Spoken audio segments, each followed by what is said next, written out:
Guys, mag-brush tayo ng malawak na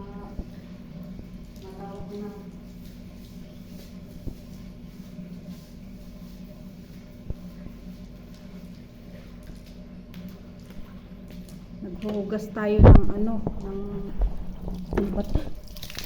Ano ba yun? Ayan, hindi makuha ng hose lang kaya binabrush ko.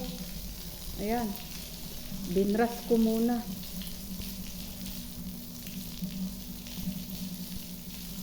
Itong kasama ko naman, akala ko siya ang maglilinis dito kasi sabi ko doon ako sa third floor.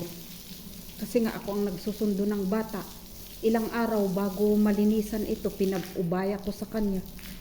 Ginising ko talaga siya, sabi ko, gising ka, tulungan mo ako at wala akong time na maglinis sa third floor.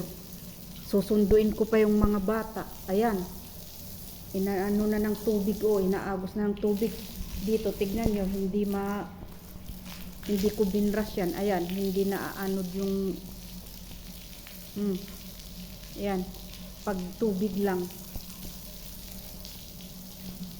Hindi pwede ang tubig lang. Ayan, ayun, hindi pwedeng tubig lang.